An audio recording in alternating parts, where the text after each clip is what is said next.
welcome back to another episode of the Big O Podcast. Today I am joined by Pictou County native, national best-selling author, avid sports fan, and Sportsnet's very own Ken Reid. Ken, how are you doing tonight? Good, yourself? Not too bad. Can't complain. Glad you got the Pictou County reference in there right off the bat. It wouldn't be a Ken Reid podcast without Pictou County. There you go. See? I've been accused of speaking about it too much, but you are who you are, so what do you do? That's it. Now, for the uninitiated, Pictou is in Nova Scotia and is home to some notable Canadians, including John Hamm. No, not Madman and Skip the Dishes John Hamm, but the former premier of Nova Scotia, Bubbles from Trailer Park Boys. Yeah, Mike Smith, Bubbles is our most famous guy, for sure. And then Bubbles is the king of Pictou County. That's it. And so that sort of answers my question for you is, not including yourself, who comes to mind as the most well-known Pictou Countonian? Yeah, so it'd be Bubs for sure. It'd be Mike Smith, whose band played my high school prom, by the way. Everybody at home knows everybody. We got some NHLers. We got Johnny Sim, who won a cup with Dallas in '99. We got Colin White, who won 2 cups with the Devils. We got Joey McDonald, who played for the Leafs, the Wings, the Islanders. We got Derek Walser, who had a nice long pro career. He's an assistant coach with the Petes now. We got my brother, Peter Anthony, who's a stand-up comic. He's done Just for Laughs. We got Dave Gunning. He's a pretty famous musician by Canadian folk circles. So we got a lot of folks back home in Pictou County. You're just naming off everybody. I was like trying to keep my list down, but I think I could have had a competition with you if you could name every famous Pictou Countonian. And I think you did. Most famous is Teapot. He's the local hero. Everybody knows Teapot. He's the greatest athlete that never made it out of Pictou County. So T can do anything. But yeah, we got a lot of we do well. We hit well for our weight. Most I don't know. Bubbles is the real king of Pictou County, though. Like everybody in the world, well, not the world, but everybody in Canada knows Bubbles. So I would just be happy to be part of his entourage. Oh, fair enough. You know, it's interesting because obviously growing up watching Sportsnet and seeing you on TV and joining Tim and Sid, which we'll get to a little bit later, you know, you can't know Ken Reid without knowing that you're from Pictou County. Like it's just they go hand in hand, and so I definitely talk about it way too much. I think I talk about it way too much. But Sid likes to make fun of me because I talk about it so much. But what do you do? Well, listen, we're gonna get to Sid and some revenge a little bit later. I have something in store. I want to pick your brain on that one. Excellent. Okay. Now, before we get into the best-selling books, let's talk about the dreams of a young Ken Reid and the aspirations of breaking into sports. You know, with icons like Danny Gallivan and Bob Cole as inspiration, as a kid, what did you see for yourself as far as your future in sports? Sure, I was like any other kid. I wanted to play in the NHL, and then I got to an age I realized that wasn't going to happen. It happened pretty early. It was 8 or 9.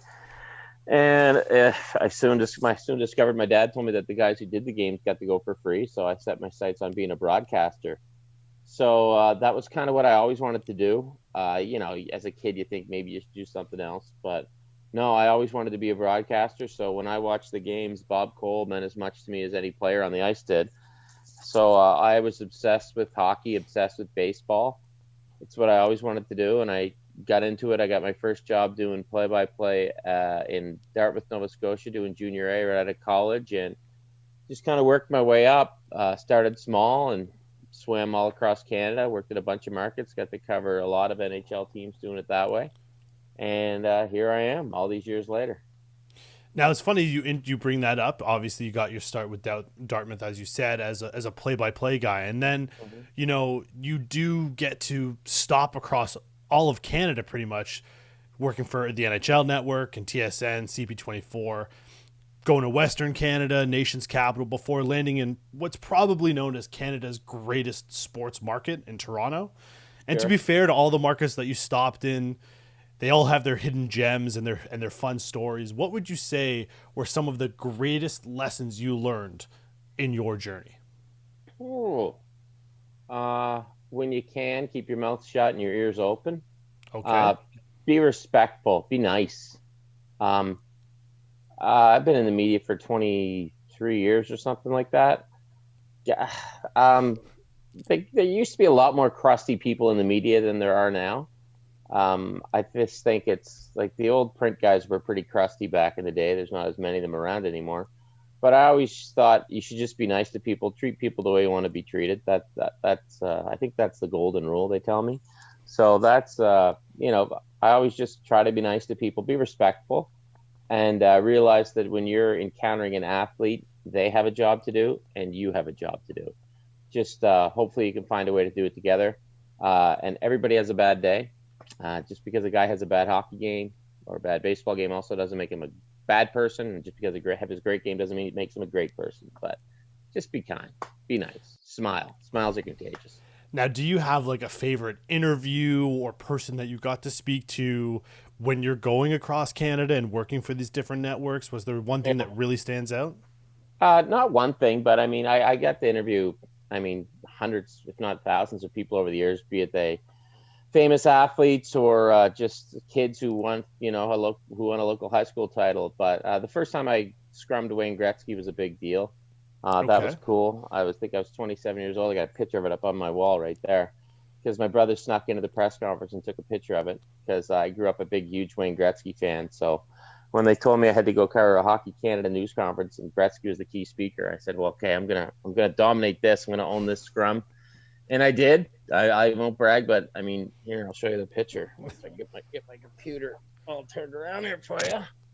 There's the picture. Where is it? Hold on. Let me reach. There we go. Now, for those of you just listening, Ken is holding up. There I'm talking to Wayne. There it is. Very nice. The very nice picture. So my brother snuck into that news conference and took that picture, which I was horrified he was going to sneak in. But when I was scrumming Wayne Gretzky, I thought, oh, my God, I hope my brother's getting a picture of this. So now, do you remember? He gave it to me birthday, so that was cool. Do you remember your first question to Wayne? No, I don't. No, I was probably too zoned out. But no, I was all business. I got my business face on in the scrum, right? So that was a huge thrill, and it was one of those things that I was thrilled going in there, but I also realized I got a job to do. Right. So you do your job, and I've always I'm a goofball by nature, and luckily I have a vocation that allows me to be a goofball. But when it's go time, it's go time. You got to be serious when you got to be serious. And when you're a reporter in the field, like I was for years, because I was local anchor and reporter, you got to be serious sometimes. You got to be joking around some other times. You got to be show some empathy sometimes. So you just got to be human. So yeah, that first time interviewing Wayne was that was a big thrill. Now, it's no secret for anyone who's seen you or heard you or even read any of the pieces that you've written, especially on sportsnet.ca. And we'll get to your books in just a few minutes. But you're a great storyteller.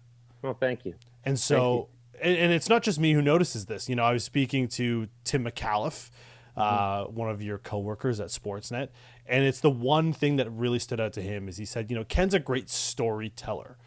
So, with that being said, outside of your Gretzky interaction, is there a great story that you can share with us that maybe is a little bit not so well known from your experience either in your scrum days or on air?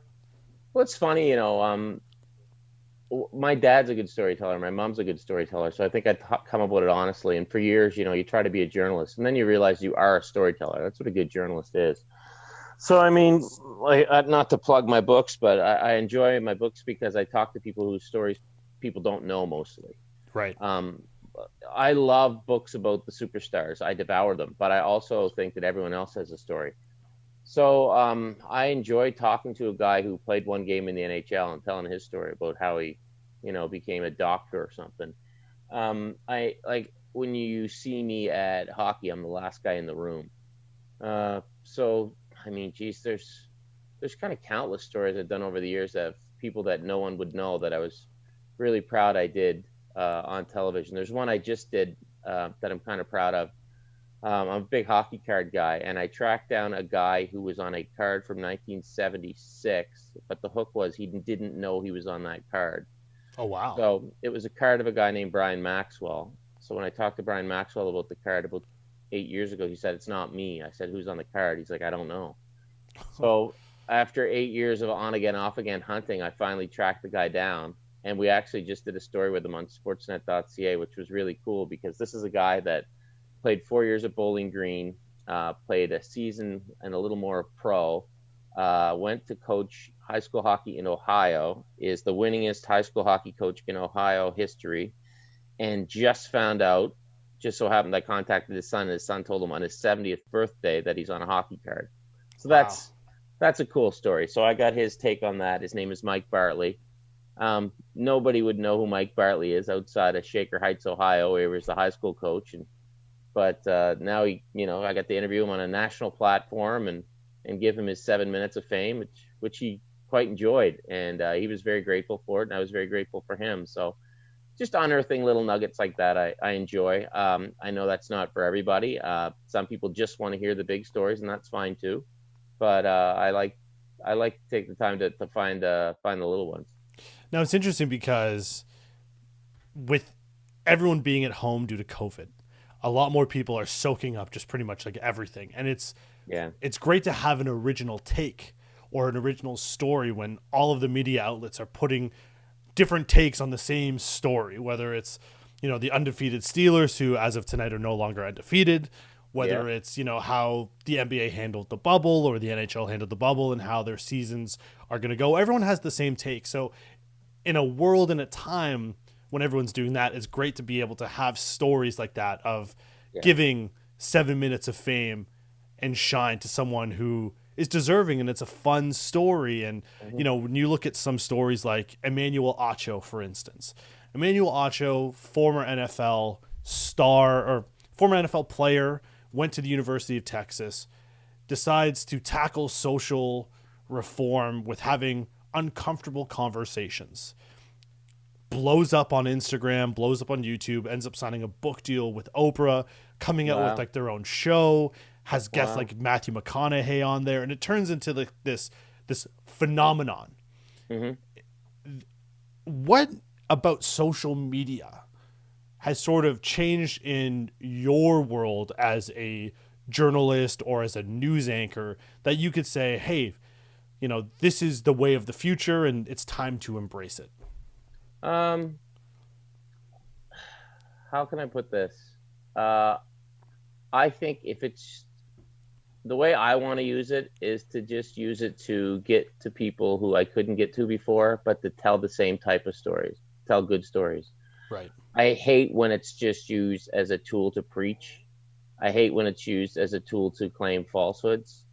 Facebook and anybody can go on and say something, not necessarily have it be the truth. Right. As a reporter, I have ethics, man. Believe it or not, this guy in his ball cap in front of his Gary Carter jersey in his basement, I take my job very seriously, and I want to speak the truth. It scares me that there's people on social media not speaking the truth and other people interpret it to be the truth. It's very dangerous. So I hope that it has to be used properly. It scares me that a lot of times it's not. It can be a really good thing. It can be a really bad thing. I would say it's like any weapon. Weapons can be used for good. Weapons can be used for bad. I think we need to use social media more responsibly. If it helps spread a good story, that's great. But at the same time, it can spread a falsehood, and that's not so great. So I think we got to get the reins on it. And I think everyone should practice what a good broadcast journalist would practice and look at something and question it. If something comes your way, question it. What's the source? That's what I always say now when I look on social media. So I'll read some story and it'll say, the headlines, whatever. And I'll say, okay, what's the source of that headline? So that's my warning to everybody about social media. Consider the source. And it's perfect. I don't know if that answered your question, but that's my message on it all. Well, it's great because it sort of leads to another thing that I want to talk about. And that is on last week's episode, we actually spoke to Ian Rappaport of the NFL Network, and he said the same thing, integrity and ethics. These are the two things that I take the most pride in when it comes to my job.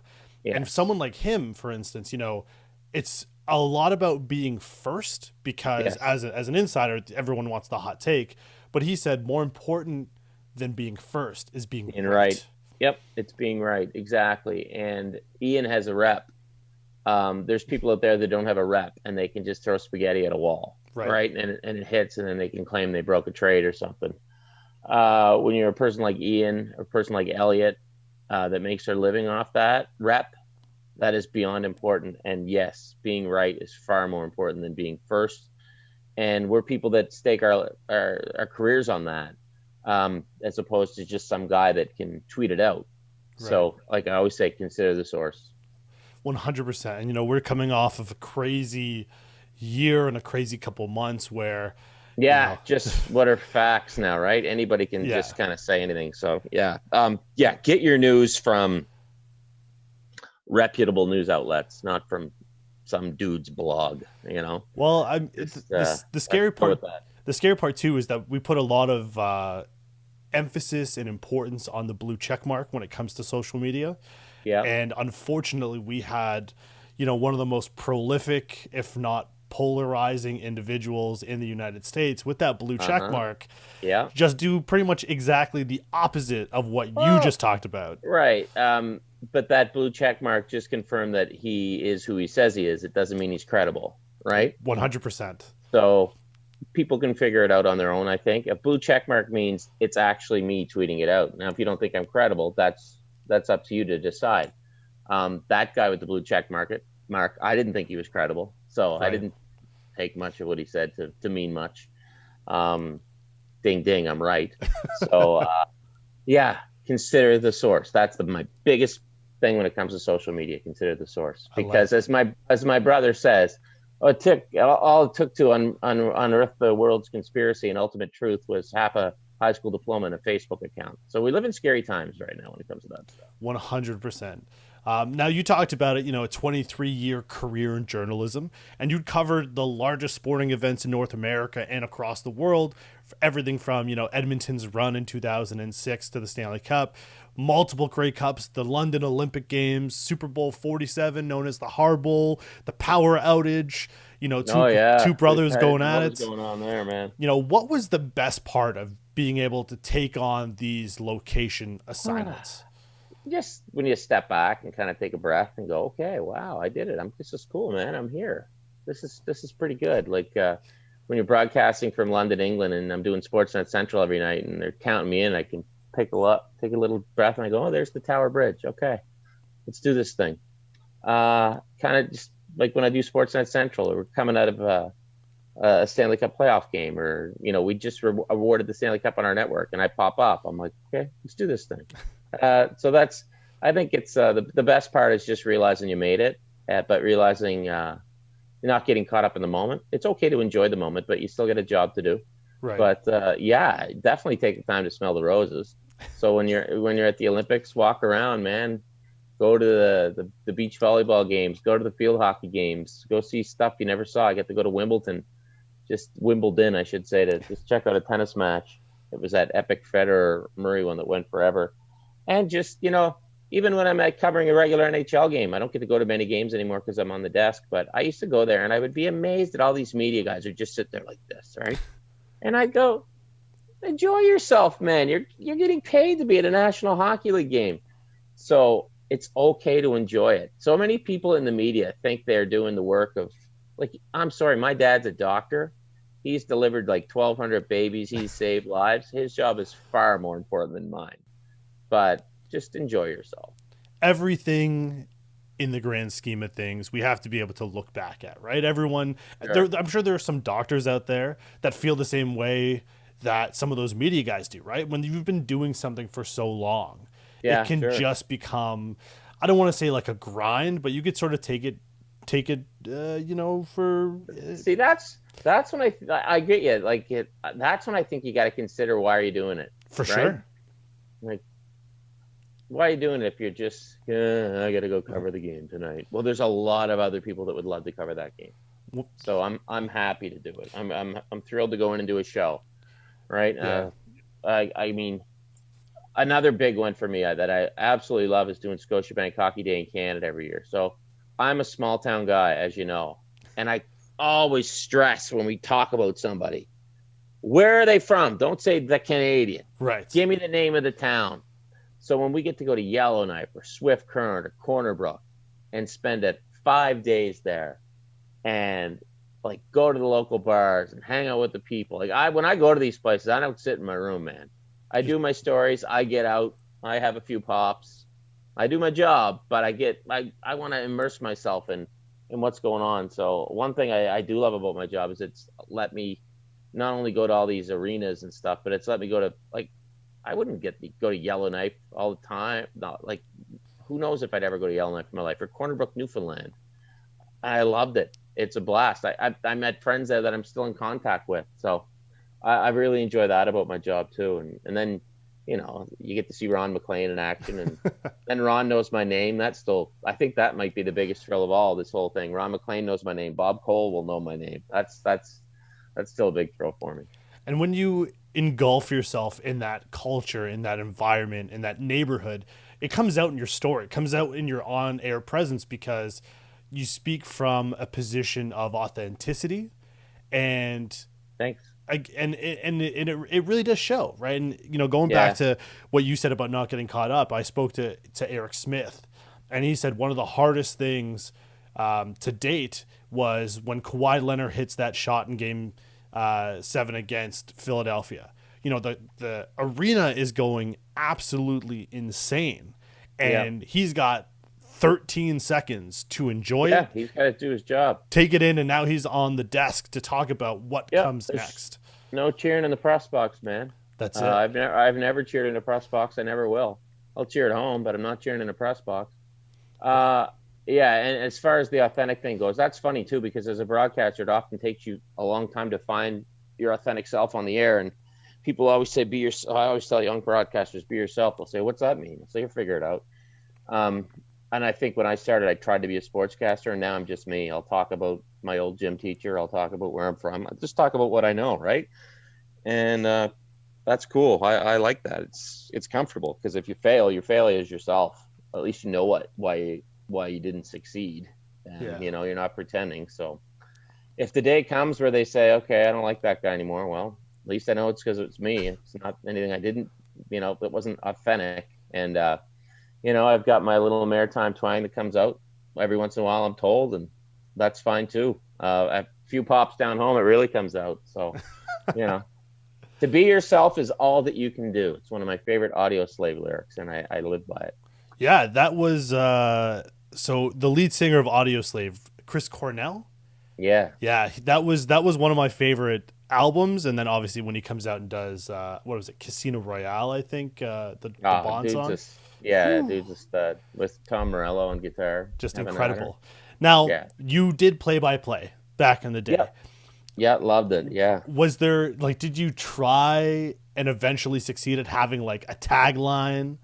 No, I wasn't that guy. No, I never rehearsed a tagline. I didn't. Just what came out was emotion. I mean, when I watch a hockey game, I get into it.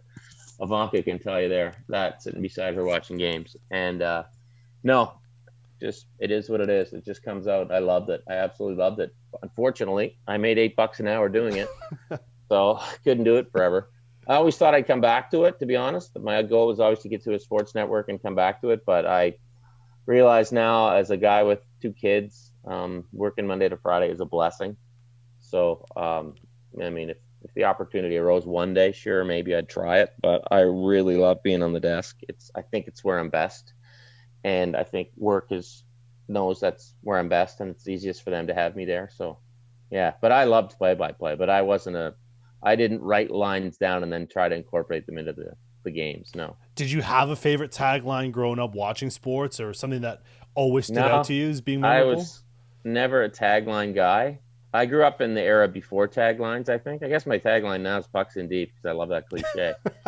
But he shoots, he scores, I guess would be it. But I didn't ever think that was kind of a tagline. But no, I think I grew up in the era before the rehearsed tagline. And when you hear them, they sound fake. They just don't sound real to me. And you don't hear them that often, I don't think. I think that's something that young broadcasters do. Right. More than seasoned ones. I can't think of any seasoned broadcasters who really do it. And if they do it, I mean, Bob Cole's "Oh Baby" is authentic Bob Cole. He didn't sit around and think, "Oh, I'm going to say "Oh Baby." Just happened. It happened. He used to say it around his house all the time. It came out on the air one night. And I mean, I didn't sit around and think I have to talk about my gym teacher, Mr. Yankoff, one night. But somebody launched this 3-shot point shot. I'm like, that's a dream shot. And Ivanka's like, what's that? I'm like, Mr. Yankoff called it a dream shot. Who's Mr. Yankoff? So Yeah, the best things come au naturel, I think. Yeah, I completely agree. Now I want to talk about a little bit of some literature, right? Like you've written Sure. 4 books to date. Is that correct? Four Six, books? six, Six. six. I Six. can't All right. stop. Yeah. So hockey card stories, true tales Yep. from your favorite players. Uh, Yep.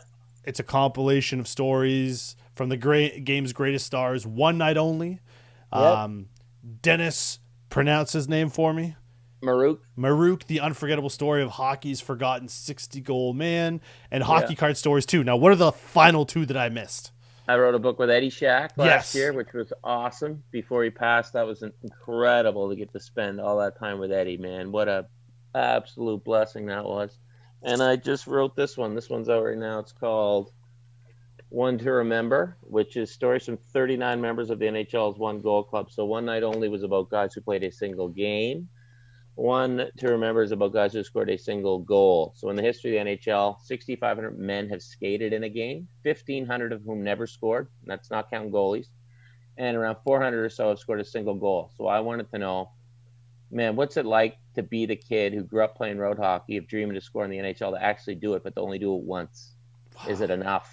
Is it a thrill? Is it a tease? Is it your dreams are ripped from your hands? And what was the journey to get to that one goal, and what was the journey after that one goal? And I found out in a lot of cases, for some guys, the biggest journey started after that goal, which Right. was kind of strange. I thought it would be the top of the mountain, but for some guys, it was kind of the start. And for some guys, it was the thrill of a lifetime. For other guys, it was just something that happened along the way. Wow. Now, what caused you to want to take those angles to you writing your books? Goes back to what we were saying earlier about, everybody having a story, and everybody knowing the stories of all the big guys, but I like the stories of the guys that people may not have heard. And in this book, I mean, I consider myself a diehard hockey fan, and when they got the list printed off for the 400 guys with the one goal, I didn't sure as hell didn't know them all, but they all have stories. So I mean, there were some guys I knew, like Dave Hansen, one of the Hansen brothers, is in there. Okay. Dennis Bonvy, who has the most penalty minutes in pro hockey history, he's in there. Billy Smith, the goalie, he's in there. He scored the first goal as a goalie. But it's funny when you look up on Hockey Database, and under the stat line, its goal is one.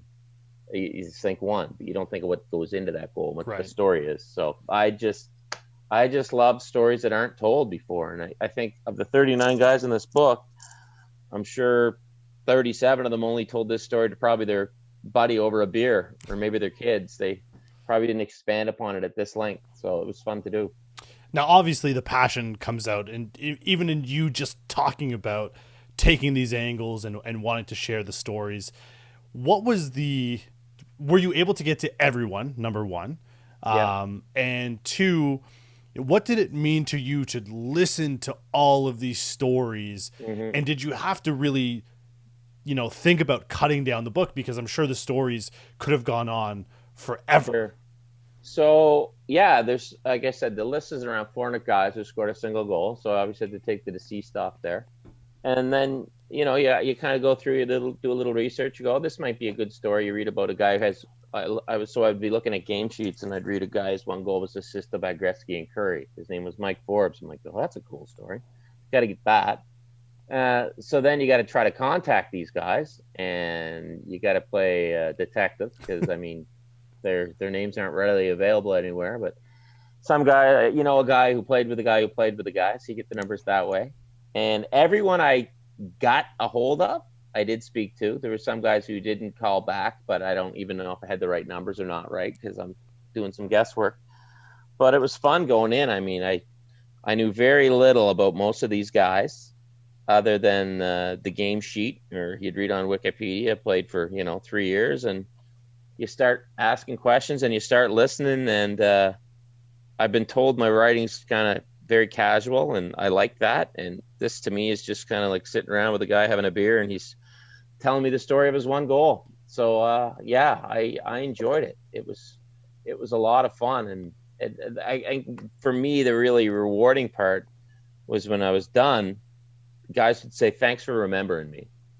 Thanks for reaching out. Like, you don't get that when you talk to a Right. huge famous athlete, because they're, rightly so, they're besieged with requests all the time. But one of the gentlemen in here, Dr. Stu McNeil, now he became a neurosurgeon, and once upon a time he sat beside Gordie Howe in the Wings dressing room, that he wrote me a nice handwritten letter saying thank you, and it meant a lot to me. Wow. So that was really cool. And there's guys in here whose careers are incredible, despite the fact that they only scored one goal. And that's what I wanted to get at was, like, you and I, we can dream of it, but these guys actually did it. Yeah. So what's it like to live that dream? So they kind of let me in there, have a peek at it, which was nice. Now, what was the time frame for this book? So, like, was there, they had to be retired in order to end up on your research? Yeah, because the list changes, right? Because if a guy scores his first NHL goal on a Tuesday and you get the list on a Wednesday and he scores on a Thursday, he's out. So there's a couple guys I talked to in here, and they could potentially might have to rip the pages out one day, right? Oh, wow. So there's guys playing overseas that, it doesn't happen all the time, but it's not unheard of to come back. So, they have to be out of the NHL, I guess is the easiest way to say it. Okay. Fair enough. That's pretty cool. Yeah. Now, another one of your passions outside of finding all of these incredible stories and sharing them with everyone is trading cards. And I recently saw you, and I can't remember the name of the show, but you guys were talking about trading cards. And right now we're sort of in another or the renaissance of trading cards. And it's not just specific to sports. It's not specific to just sports. I mean, Pokemon cards are out there, NBA, baseball, all of this, you name it, it's out there. Yeah. What was it about trading cards that, other than the stories, because I know that's part of it, but what was it that trading cards meant to you growing up and then now as an adult? So I was a child of the 80s, and in the 80s, everybody bought hockey cards. Right. It's just what you did. I grew up in an area, 12, 14-hour drive from the nearest NHL team. There was one game on a week. So the way you stayed in touch with who was in the NHL was from that one game a week on Saturday night, from maybe the Hockey News or Hockey Digest, and from hockey cards. So I didn't know what Mike Gartner looked like in 1982 until I got a Mike Gartner card, right? And then I could read, holy smokes, Mike Gartner scored 48 goals when he was a rookie. He's born in Ottawa, the Capital second leading scorer in 80-81. So I found out all this information about guys from their hockey cards because there wasn't an internet. Right. I didn't know what they looked like until I got the card. Like the Washington Capitals didn't play on Hockey Night in Canada, maybe once a year, right? So the cards were a connection to the game. Then by the time this card boom came circa 1990, I had already had a bunch of them. So I started dealing cards. I'm 15, 16 years old. Wow. My buddies are working at McDonald's and Sobeys, and I'm selling hockey cards, and I'm making more money than they are. And I enjoyed it. Like most people in the card world, I took a break. So when I went away to university, I stopped. My card stayed at my dad's. Like a lot of people my age, around 10 years ago, I just started collecting again. I wrote my first book that did well. And now this boom is on again, and it's absolutely insane what stuff's going for now. There's stuff I thought wouldn't go for 10 cents ever again that's selling for $20 now. It's wild. It's great to see. I love it. And the thing about there was a story in the Toronto Star the other day about this Gretzky card that's going to sell for over $1 million. And I've been talking about it for a while now, and I keep telling people, Igor Gretzky is not a PSA 10. Like, it isn't. There's two of them in the world. So I've been getting a ton of emails going, oh, I got this card. I'm like, I know. But, like, the smallest imperfection, like this card here, this Gartner's from 1981, you look at it and you're thinking it's perfect, but it's miscut, which means the centering's off. It's right. Fluffy bit, a little corner. So it's great that everyone's into it now. It's fun, but at the same time, it's kind of like when you like the Tragically Hip, when they wrote Up to Here, and then by the time, Trouble at the Hen House came out, everybody knew about them. It's like the world finding out about your favorite band. You're really good, but you kind of wish they didn't. But I think it's great. It's a great way for people to love the game. I think that Tim Hortons cards are amazing because kids can get access to them for $1, which is absolutely so important. When I was a kid, they were $0.25, then 35 cents. But I love it. I've always enjoyed it. My house has cards everywhere. It drives my wife nuts. I mean, if you're in the market for a Keith Acton rookie. I've got 25 of them right here. Oh, there you go. So I love it. It's just an extension of the game. And now, I guess what it means to me is when I was a kid, it was a connection to the game. Right. Now, as an adult, it's a connection to childhood and the game. So it's doubly nice right now. It's funny because I used to always collect like the upper deck. Like I've got cards at my mom's house.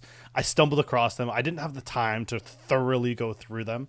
And I'm sure, I'm going to have some fun cards in there.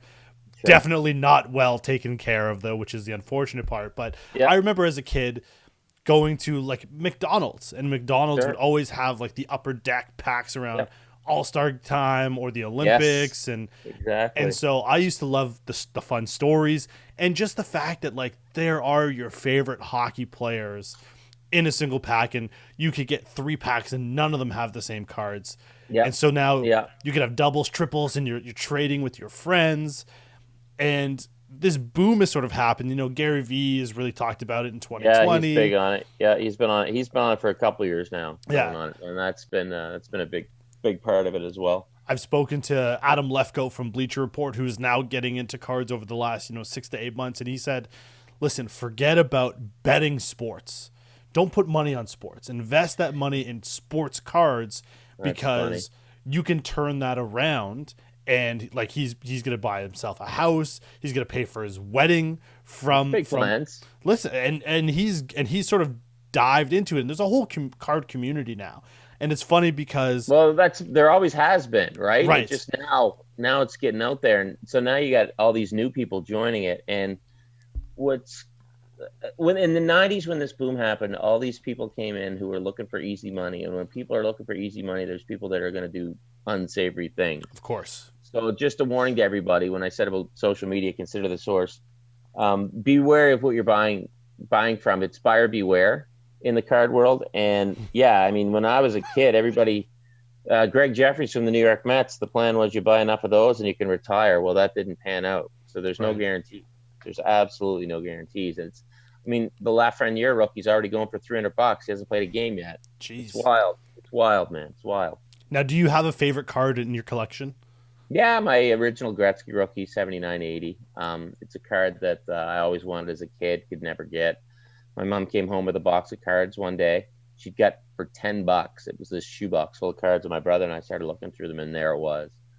And we dropped the gloves. We fought because we both wanted it, right? And Mom started screaming, "Share it, share it!" So we shared the card, and we still have custody of it.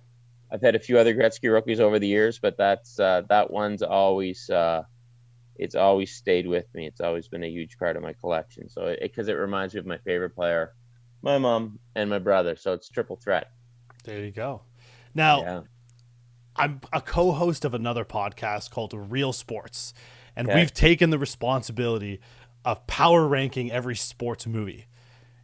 Cool. Do you have a top 5 sports movies? Well, I've got number 1 easily. It's Slapshot. There's no doubt about that. So, funny you say that. So we are on season 3. Slapshot is in there, and right now it has overtaken A League of Their Own, which was overtaken. Who in the name of all that's holy would put A League of Their Own ahead of Slapshot? Well, here's the thing. So we do 6 movies a season, and Slapshot went into season 3. We didn't want to do all of the best movies, right? And Slapshot would win every year. Exactly. So we're, it was, episode 14. Slapshot's in there. It's number 1. League of Their Own number 2. Better be. In your mind, what are the top 5 sports movies?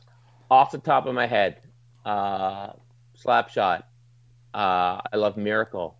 Okay. I love Youngblood because I came out when I was 12 years old, and and the rink they recorded it at's right up the road.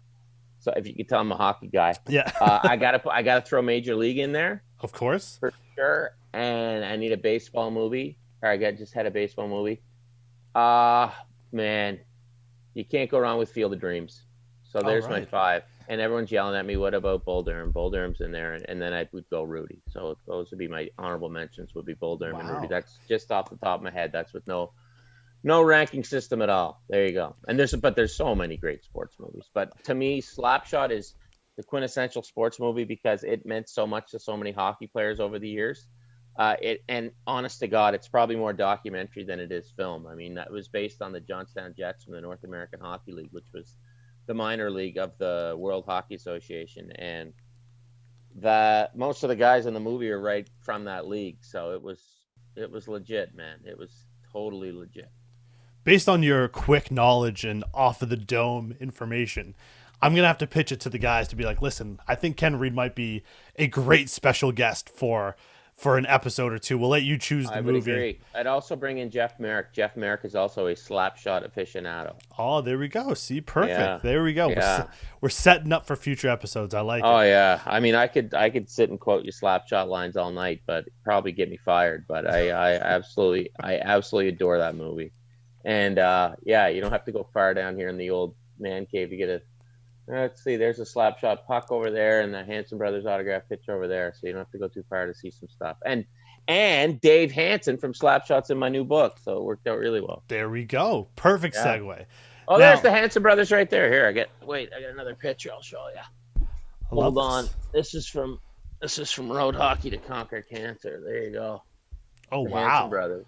Yeah, and Jeff's having a tough time battling cancer right now. So Jeff Carlson, there's a GoFundMe page for Jeff Carlson if anyone likes to give Jeffy a hand. He's the guy in the black jacket there. He's one of the Hanson brothers. Perfect. So actually what we'll do is we'll throw that link up Thank you. for the YouTube, and we'll make sure that we get we get the information out there. Now, you and Ivanka have a well-documented history with Tim and Sid. Whether it's whether it's Halloween costumes or guest appearances on the show. Yeah. You know, I recently asked Tim McAuliffe on one of his Instagram lives, you know, who would win in a 40-meter sprint between you and Sid Sixero. He quickly answered, to no one's surprise. He said, you know, obviously it's Ken Reid. Yeah. But if you had to choose a sporting event to challenge Sid in, that could actually be an even matchup. One, does it even exist? And two, what would it be? Well, breakdancing's been approved for the Olympics. Sid's a pretty good dancer. Poker is technically a sport. He could do that.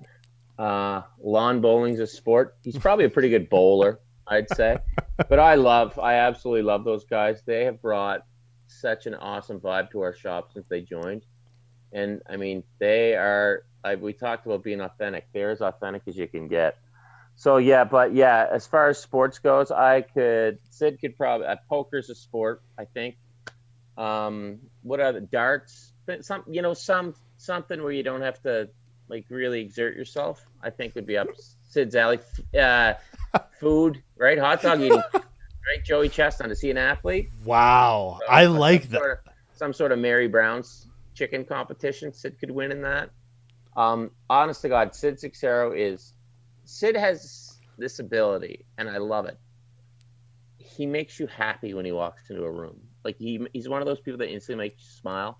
Colby Armstrong has it. Sid Sixero has it, and I absolutely love it. I also think that self-deprecation is the highest form of humor, and Sid so gets that. So yeah, I got all the time in the world for those boys. I think post-COVID, we're going to support Mary Brown's Chicken. We're going to have a chicken eating contest between Ken Reid and Sid Sixero. Yeah. Oh, yeah. Sid, I bow to Sid there. He could out-eat me for sure, I think. But, yeah, I want to take Sid down east. In fact, this hat I'm wearing, he keeps on saying he wants to go here, so I want to take him there. I want to take him to the Pictou Lobster Carnival to meet my buddy Teapot. Have some lobsters. So Sid would be huge down home. I took Ivanka one year. She quite enjoyed it. So, going out with Sid's a blast, man. He's a fun guy. I'm sure he is. is. And Tim is a bona fide athlete. Like, he's legit. His dad, Tom, won an Allen Cup. I think played at St. Mike's. He won an Allen Cup with Windsor. And, yeah, Tim's legit. So, when it comes to athleticism, I think Timmy's got us both beat. There we go. Now, I want to get you out of here on this sort of final note. You know, if you had to recap 2020 in sports this year in a sentence or two, what would be the best way to describe what we just experienced? I guess the word is unprecedented, that everybody keeps using it. And I would just. What do you want? A sentence? You want a word? What do you want here? Whatever you can give us. I'd say we rolled with the punches, and yeah, most of the time it was a punch to the back of the head, right? It was a sucker punch. It was a rabbit punch. So I think overall we did a very good job. I still can't believe that the NBA and the NHL pulled off the bubbles so well. Yeah. I'm truly disheartened by what's going on with the NHL again. It's like nobody does labor disputes quite like the NHL. Get it together, guys. Come on. For the love of all that's holy, there's a lot of people out here who are going through tough times. Get your ducks in a row and get this deal done. Play some friggin' hockey. You know, yeah. I don't want to talk about CBA stuff anymore. I seriously don't. But yeah, I'd say just unprecedented, and we rolled with the punches and we did a pretty decent job of it. But we also realized that how much we miss sports, but sports is the reward for a properly functioning society. And this pandemic has kind of put a halt in the old properly functioning department. So, you know, just kind of roll with it. But I miss people, man. I miss going out and meeting the Hanson brothers and getting them to hold me up by the collar. Like, I'm enjoying this conversation, but I'm so sick of talking into computers. I'm kind of virtualed out, you know. I'm sure, and you know, hopefully. But thank God for these damn things. Otherwise, we'd have absolutely nobody to talk to. Well, exactly. I mean, again, rolled with the punches. You know, whether Tim and Sid are doing it from their basements or their living rooms. Oh, huge salute to those guys. Yeah, they did a show without sports for 6 months. I don't know how they did it. You know, it's it'll be interesting. Hopefully, 2021. You know, bears some better fruit, and we can, you know, have NHL start and have the NBA reduce their positive tests, because, you know, they're already starting to have positive tests now that we're looking to have sports in markets again. Hopefully baseball does a little bit better job of trying to figure things out. Baseball just roll. They're just baseball and the NFL. They just don't care. They just steamroll everything, right? They just whatever it takes. But if there's a vaccine, I'm gonna show up and like shotgun 15 glasses of it. I can't wait. Like, I just want to get my life back in order here. Get back to normal. Okay, quick thing. Power rank the major sports commissioners for their 2020 performance. Just based on 2020? Yeah, just based on 2020. Okay. Mr. Silver would be number one. I can't put Goodell there. I'd put Batman at 2 because they pulled off the pandemic. I'm disappointed at the labor stuff, but these are unprecedented times, so I semi-understand. And then I put Goodell, and then I put Manfred. And I just put Manfred where he is because, I don't know, baseball's like I'm glad they got it done, but it was kind of trippy there for a while. But 3 and 4 there are just kind of there because they have to be there. 1 and 2 are pretty obvious to me. Fair enough. Now, listen, Ken, I appreciate you taking the time to join me for the podcast. If people want to follow you on social media, read some of your amazing articles, or even buy your books, where can they go to find all this fun stuff? Sure. My Instagram is, I think it's Ken Reid Sportsnet, KenReid Sportsnet. Twitter is SNKenReid, SN Ken Reid. And I'm on Sportsnet Central. Well, used to be every night, weeknights.